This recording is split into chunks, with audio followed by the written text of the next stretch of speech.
Okay, so you think you know Mandalorians, right? Beskar armor, jetpacks, those awesome helmets. I mean, come on. Who doesn't love a good Mandalorian? They're iconic. But today, it's Taung Tuesday, and that means we're going way back to explore the roots of their warrior culture. Yeah. Like way before Din Djarin, before Boba Fett. Before Django even. We're going deep on the Taung, the OG Mandalorians. Yeah, you could say the Mandalorians we know and love today owe everything to the Taung. So, like, who were these guys, really? Help us out here. Okay, well, the Taung were a near-human species. Ancient. Like, how ancient? Okay, so think pre-Republic, even. They were actually from Coruscant. Wait a minute, Coruscant? You mean like the capital of the Republic? The very same, except back then it was called Notron. Hard to imagine with all those shiny skyscrapers, right? No kidding. So were they already like super warriors back on Coruscant? Well, they were known for their martial skills even then, but here's the thing. They weren't always on Mandalore. They actually got driven off Coruscant. Driven off? By who? By the Zhao. Human ancestors, basically. Oh, wow. Really? It's kind of like a Planet of the Apes situation in reverse. Right. Okay, so the Taung get pushed out of their home world. What happens next? They don't just magically become Mandalorians overnight. Right, nope. It's centuries of wandering the galaxy, always fighting, always adapting.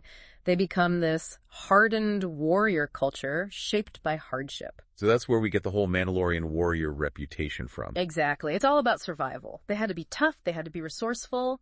But they ended up on Mandalore eventually. So how does that happen? Well, under Mandalore the First, a Taung warlord, he unites the clans, leads them to Mandalore, and that's where the name Mandalorian comes from. They take it to honor him. Huh. So at first, it was all about the Taung. Right. Mandalorian was a species-specific thing back then. Which is so different from how we see Mandalorians today. Like in The Mandalorian, Din Djarin works with all kinds of people. Exactly. It's not about what species you are. It's about the creed, the values, honor, loyalty, fighting skills. So how did it change? How did they go from, being this specific species to this culture that anyone can be a part of? That's actually a really important shift because it gets to the heart of what being Mandalorian truly means. Over time, they opened up, started accepting others who shared their values. It became less about bloodlines, more about a way of life. Makes sense. Like anyone can be a Mandalorian if they're willing to live by the code. Yeah, you earn the right to call yourself Mandalorian. And so much of what we think of as classic Mandalorian stuff comes from the Taung, right? Absolutely. That whole Verd Orisha Biscargam thing, a warrior is more than his armor. That totally goes back to the Taung. It's about what's inside, not just the gear you wear. And you see that in their whole history. They survived because they were resilient, they were adaptable. It wasn't just about armor, it was about a will to fight, a commitment to their people. So how do we connect all this back to Taung Tuesday? Why is it a thing? Well, Taung Tuesday is a way to remember where it all started. It's about understanding the deeper history of Mandalorian culture, Yeah. Okay, I get it. It's not just about cool helmets. Exactly. It's about recognizing that the foundation of Mandalorian culture is built on the struggles and the triumphs of the Taung. So how can someone actually celebrate Taung Tuesday? There are tons of ways you can share Taung-inspired art online. Yeah, use the hashtag Taung Tuesday. Spread the word. Right. Or maybe try a Taung training challenge. A Taung training challenge. What's that all about? Push yourself physically, mentally, channel that inner warrior. It can be anything, running, weightlifting.